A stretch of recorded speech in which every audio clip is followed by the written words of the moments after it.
Estamos de volta com Gente.com, hoje falando sobre administração do tempo com o consultor Alan Santana, que tem livros publicados nessa área. Um deles esse aqui, né, professor? Ó, Tempo e Sucesso. Exato. O tempo está diretamente relacionado ao sucesso, a alcançar êxito naquilo que a gente pretende na vida? Sem dúvida, né? Sempre que eu tenho um objetivo, eu vou precisar de recursos para alcançá-lo, né? E um dos recursos sempre presente será tempo, né? Uma das justificativas mais comuns para não atingir um objetivo é não tive tempo, não deu tempo ou não consegui. É lógico que vários fatores pesam, mas a habilidade da pessoa de gerenciar esse recurso é absolutamente decisiva. A gente estava falando há pouco sobre os e-mails. Na sua opinião, há necessidade de verificar e-mail mais de uma vez por dia?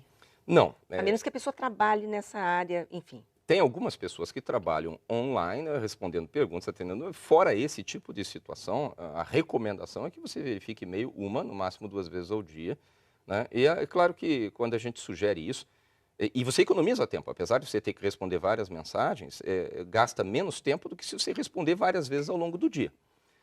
Aí tem gente que pergunta, não, mas e se me mandarem algo urgente? Eu sempre brinco, né? Quem é que manda algo urgente via e-mail? Não tem sentido, ninguém manda um e-mail para os bombeiros, fogo, venham o mais rápido possível. Não tem nexo, né?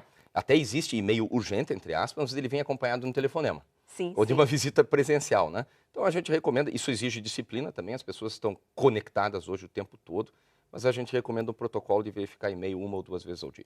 Professor, nessas palestras suas, nas andanças pelo Brasil, você encontra muita gente desesperada, perdida com essa situação do tempo? Casos até curiosos?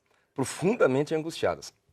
Principalmente pessoas muito responsáveis, né, que fazem questão de cumprir suas responsabilidades, angustiadas pelo fato de não conseguirem alcançar ou fazer tudo aquilo que acreditavam que seria a sua tarefa, a sua missão. Tem basicamente 2 situações bem distintas. Uma delas, a pessoa está perdida. O que é perdido na gestão do tempo? Ele não consegue mais atender compromissos profissionais, pessoais, atender a própria saúde, né? Cronicamente atrasado para quase todos os compromissos, dorme todos os dias com um sentimento forte de frustração, Uma frustração, por não conseguir realização, fazer. né? Enfim, ansiedade é um quadro bem fácil de perceber quando a gente está diante de uma pessoa assim. E tem 2 O situações. pessoal vai achar que sou eu, hein? Não, Quando a gente está não, diante de uma aponto para pessoa você, assim. né? Não, apontei naquela direção. Eu chego atrasado, eu tenho que confessar. O atraso É crônico é horrível. muito comum, mas não é difícil de corrigir. E precisa, né? Mas, enfim, tem 2 linhas diferentes. Uma pessoa é péssima gestora de tempo mesmo, não sabe gerenciar tempo, e aí tem muito espaço para melhora. E outra, não, ela é até uma boa, entre aspas, uma razoável gestora de tempo, uma boa realizadora, mas ela tentou abraçar o mundo inteiro. Ela assumiu tarefas demais.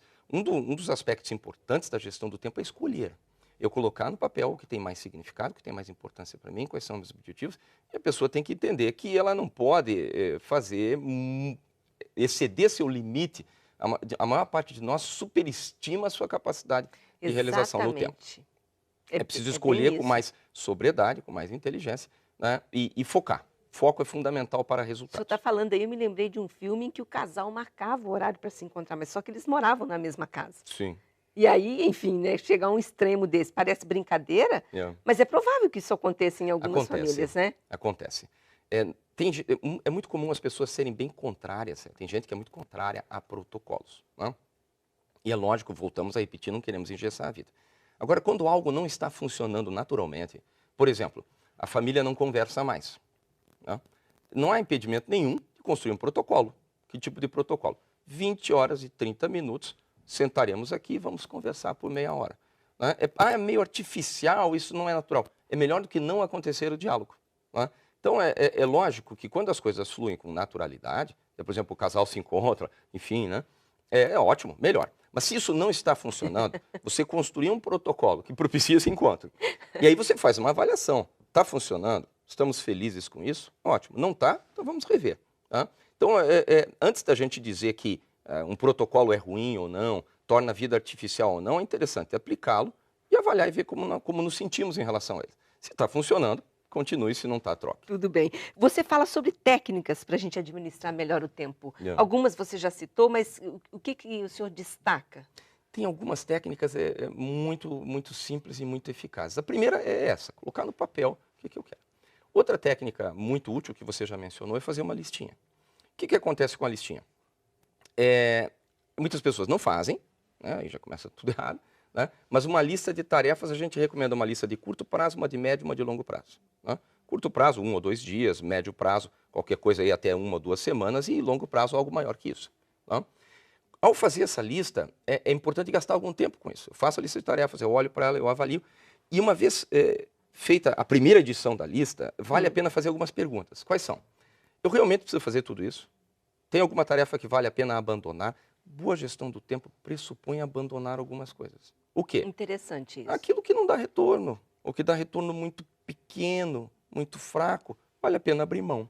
Outra coisa, tem alguma tarefa aqui que eu posso delegar?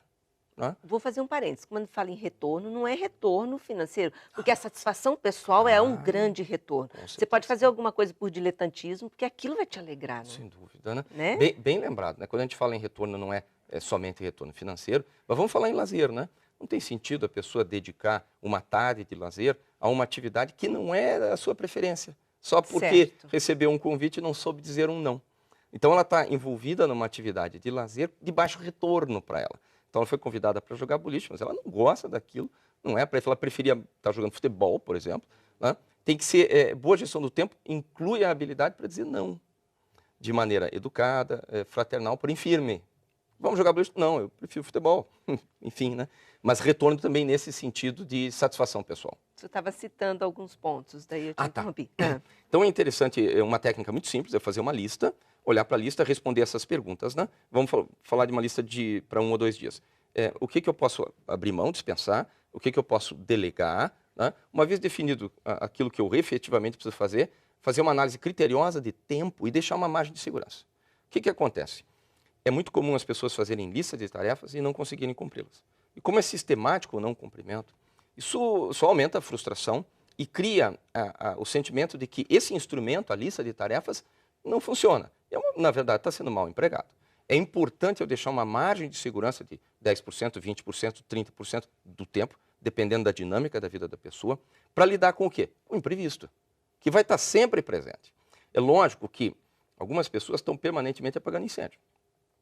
Quando eu lido com uma quantidade muito grande de imprevistos e fica quase inviável operar com uma lista, o que a gente recomenda? Que a pessoa pegue 1 ou 2 destes casos, de preferência uns 2 casos de situações que ela foi surpreendida por imprevisto, e faça uma investigação. Qual é o objetivo da investigação? Sozinha, assistida por alguém, determinar o que poderia ser feito para que esse imprevisto fosse previsto. Né? Eu não vou conseguir eliminar imprevistos, mas eu posso minimizá-los e viver de uma forma um pouco mais planejada. Mas é muito importante numa lista como essa uma margem de segurança para que, na maioria das vezes, eu a cumpra e construa um sentimento de realização. Tá, bom, daqui a pouco a gente vai explicar o que fazer quando a vida já está maior confusão, a gente não tem tempo para nada mesmo, enfim, pessoas que já estão estressadas, vamos falar do estresse profissional. Fique aí que nós já voltamos para concluir essa conversa.